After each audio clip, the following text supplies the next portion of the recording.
If you're on original Medicare, and you've always believed that prior authorization was something only Medicare Advantage members had to worry about, I need you to stop and listen carefully. Because as of January 1, 2026, that is no longer true.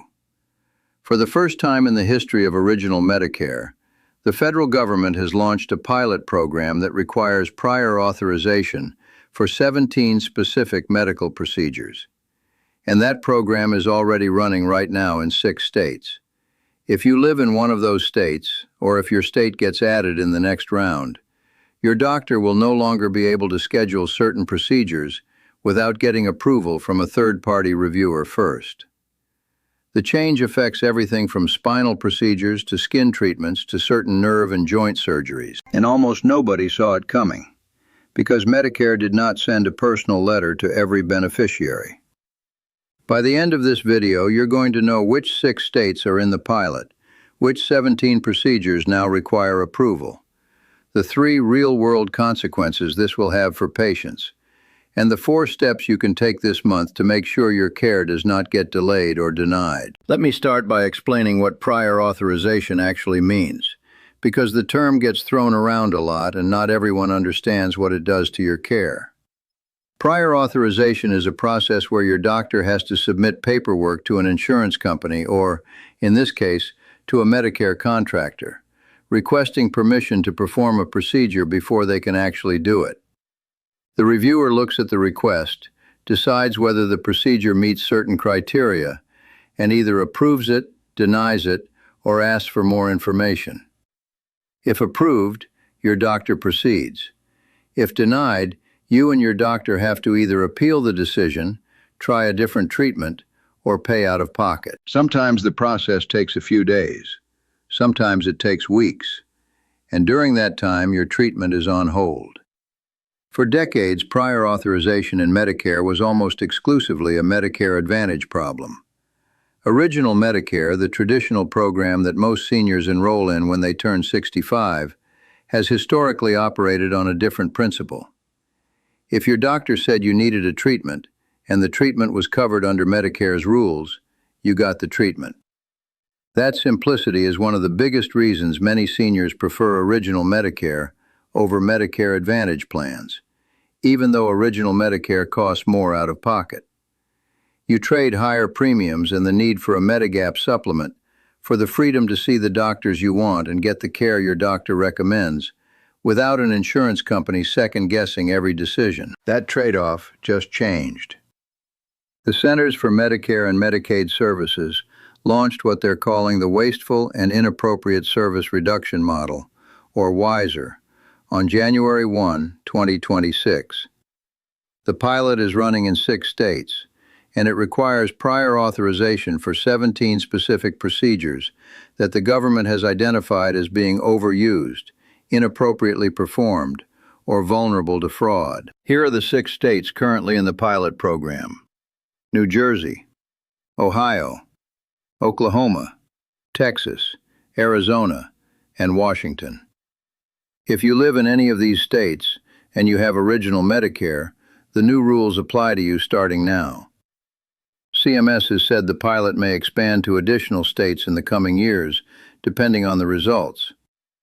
Now let me walk you through the 17 procedures that now require prior authorization. The list includes certain spinal procedures, including epidural steroid injections for pain management, several types of skin and tissue treatments, including some skin substitute applications, nerve stimulation device implantation, including certain spinal cord stimulators, certain knee and joint procedures, hyperbaric oxygen therapy, vein ablation procedures used to treat varicose veins, certain cervical fusion surgeries, percutaneous image-guided lumbar decompression, electrical nerve stimulators, induced lesion of nerve tracts, deep brain stimulation for Parkinson's and other conditions, vagus nerve stimulation, sacral nerve stimulation for bladder issues, phrenic nerve stimulation, anal incontinence treatments, certain wound care procedures, and impotence treatments using implanted devices.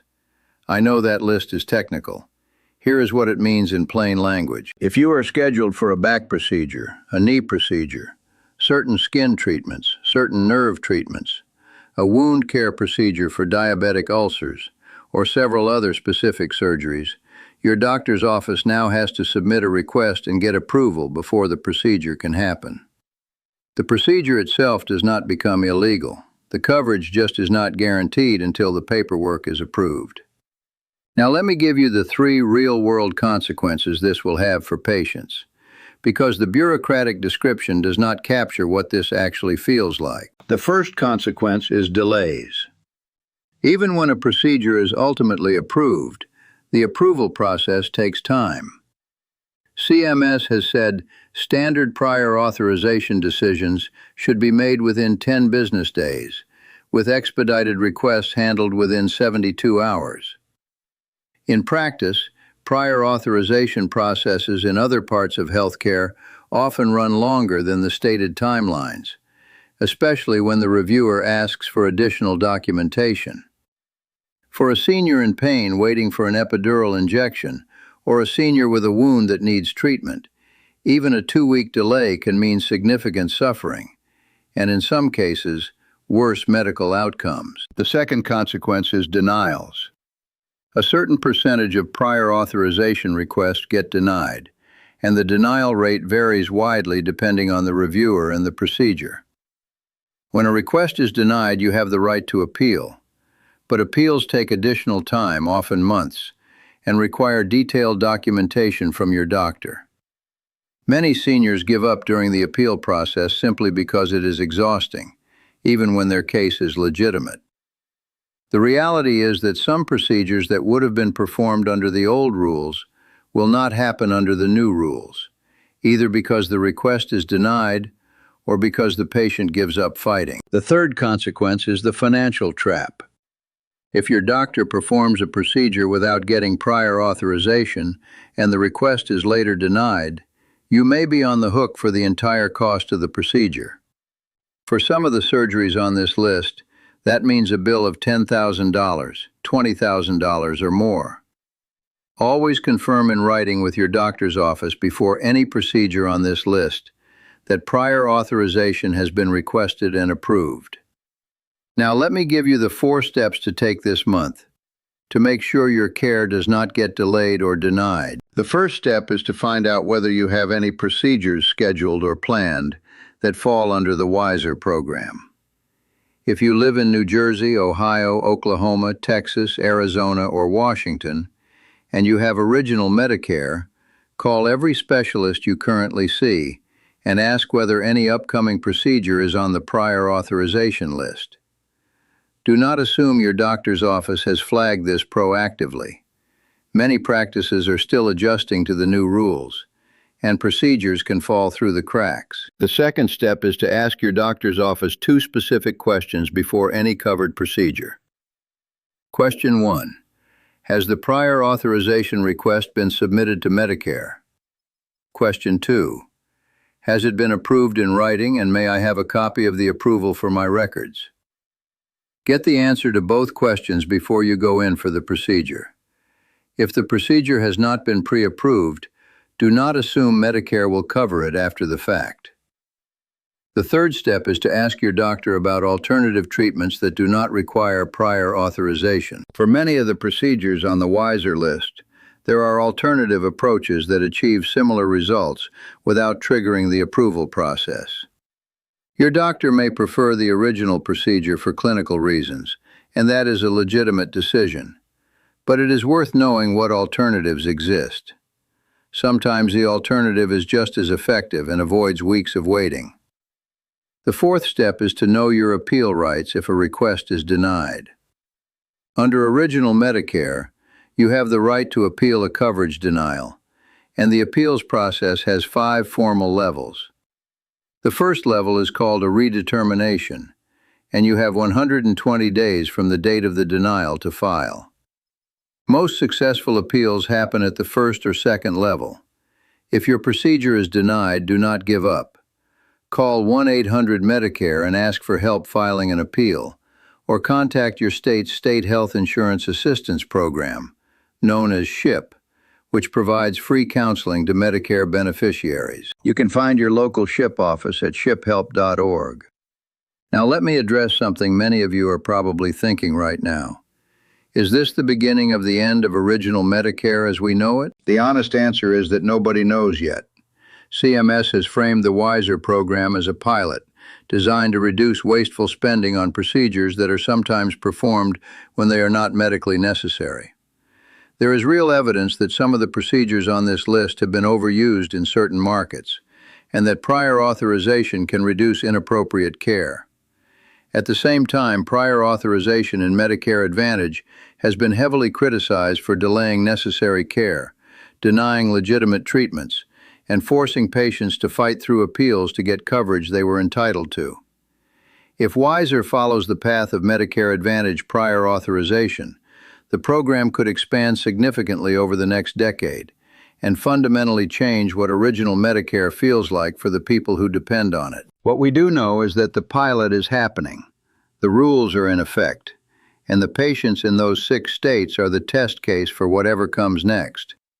The seniors who pay attention, ask questions, and follow up will navigate this change much better than the seniors who find out only when their treatment is delayed or denied. Let me close with this. Medicare has been one of the most important promises this country has ever made to its older citizens. When you turn 65, the deal has always been simple. You worked. You paid in. The system takes care of you. The WISER pilot does not break that promise, but it does add a new layer of bureaucracy to a program that was, for many seniors, valuable precisely because it was simpler than the alternatives. Whether that added layer protects taxpayer dollars from waste, or whether it ends up delaying care for people who need it, will depend on how the program is run and how loudly patients speak up when something goes wrong. If you live in one of the 6 pilot states, your voice matters in this. So does your vigilance. Call your doctor's office, ask the questions, keep the paperwork, and appeal every denial that you believe is wrong. The seniors who do these things will get the care they need. The seniors who assume original Medicare still works the way it used to are the ones who will be caught off guard. If this video helped you, please share it with another senior, especially anyone you know in New Jersey, Ohio, Oklahoma, Texas, Arizona, or Washington. Your friends, your family, your former co-workers, your neighbors. Because most seniors in those states still have no idea this program exists, and they will not find out until their procedure is delayed. And if you want more videos like this one breaking down the rules that actually affect seniors in plain English, hit subscribe. I post new videos every few days covering Social Security, Medicare, banking, fraud, and the laws that actually affect your retirement. Take care of yourself, take care of your health, and I'll see you in the next one.